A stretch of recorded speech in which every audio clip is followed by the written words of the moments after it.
आम्ही सारे खवय्ये. नमस्कार. आम्ही सारे खवय्येच्या या भागात सर्व रसिकांचं मी अतिशय मनापासून स्वागत करतो. कल्चर करीच्या माध्यमातून मी परत एकदा कोल्हापुरात पोहोचलेलो आहे. कोल्हापूरला शाहू महाराजांसारखा राज्यकर्ता लाभला. अहो, मराठी चित्रपटांचं बस्तान कोल्हापुरातच बसलं. नुसतं बसलं नाही तर ते रुजलं आणि वाढलं सुद्धा. कोल्हापूरला महालक्ष्मीचं देऊळ आहे, रंकाळा आहे, त्याचबरोबर मिसळ आहे, तांबडा रस्सा आहे, पांढरा रस्सा आहे, दूध कोल्ड्रिंक आहे. आणि कोल्हापूर सगळ्यात प्रसिद्ध कशासाठी आहे माहितीये का? झणझणीत मिरची, लवंगी मिरची आणि तांबडा रस्सा. तर ह्या सगळ्या पदार्थांची माहिती करून घेण्यासाठी मी इथे खास पाचारण केलेलं आहे. सौ पटवर्धनांना आपण त्यांचं स्वागत करूया. नमस्कार. नमस्कार. आपलं नाव? माझं नाव ज्योती पटवर्धन. ज्योती पटवर्धन. आणि आपलं नाव? नमस्कार, माझं नाव शीतल अविनाश साळोखे. शीतल अविनाश साळोखे. बरं, मला सांगा, तुमचं काय रिलेशन काय आहे? मैत्रिणी आहे आम्ही दोघी. सख्या? हो. घट्ट? हो. म्हणजे यजमानांना जे माहित नाही तुम्हाला एकमेकांना माहिती आहे. ओके. बरं, तुम्ही किती वर्ष आहेत?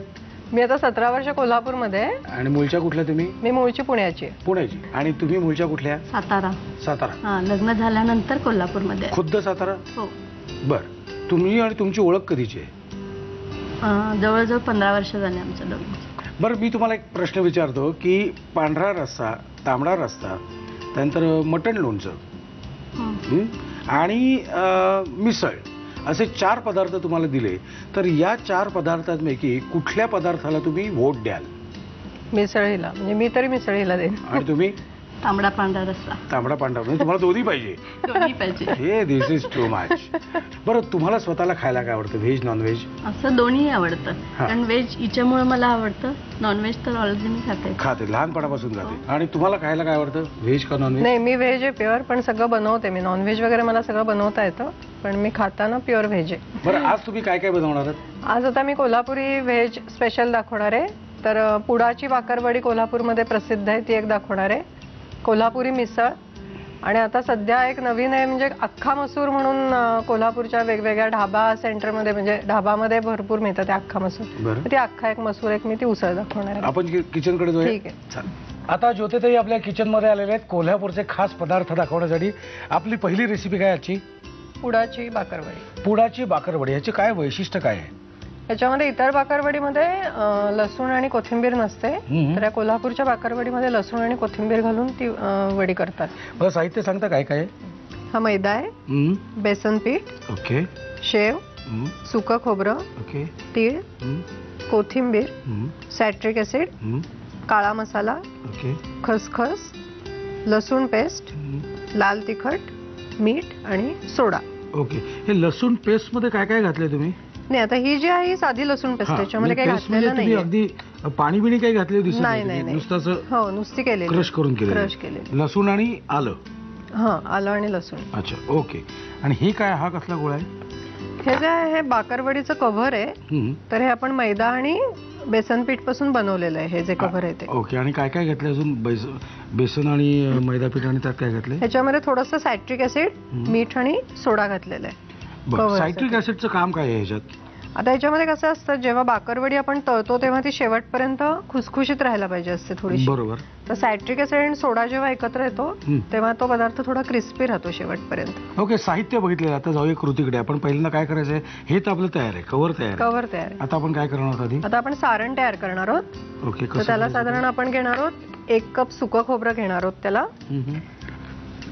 आता हे भाजून घ्यायची गरज नसते, कारण नंतर हे सगळं तेलामध्ये डीप फ्राय होतं. बरोबर. त्यामुळे हे तुम्ही नुसतं घेतलं तरी चालतं. हे साधं आपण खोवलेलं? हा, खोवलेलं खोबरं आहे हे. ओके. तर त्याच्यामध्ये आपण 1 टीस्पून तीळ घेणार आहोत, थोडीशी खसखस घेणार,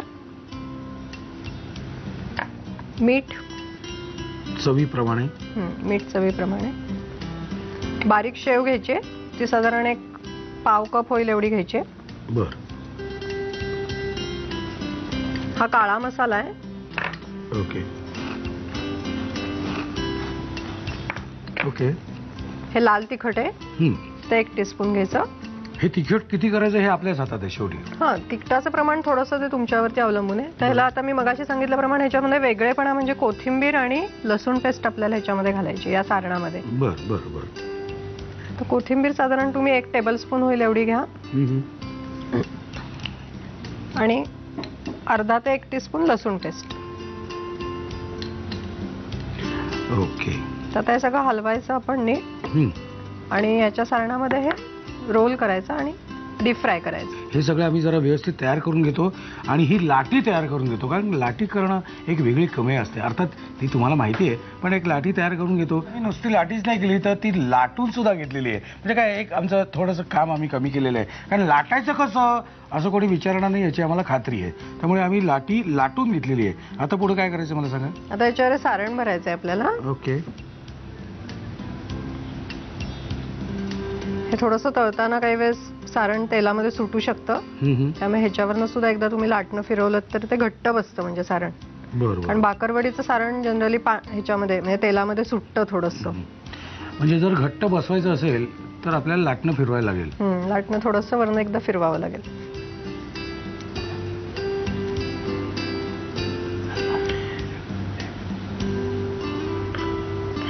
आणि आता ही तेलामध्ये तळायची आपल्याला. आणि तळली की खाऊन टाकायची. हो. ही कशाबरोबर खाता येईल आपल्याला. नाही, ही नुसतीच खातात, त्याला अशी नुसतीच आहे. चटणी वगैरे अशी काही नसते. ओके.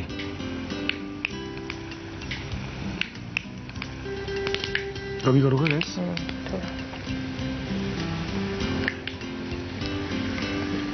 असं गुलाबी सर झाले ना की मग काढायचे. तुम्ही सुद्धा काढा. पेन जे खाली ठेवले ना तुम्ही ते असं काढा बाहेर, त्यातलं टोपण काढा किंवा असं बॉलपेन असेल तर असं करा आणि लिहायला घ्या. साहित्य आणि कृती.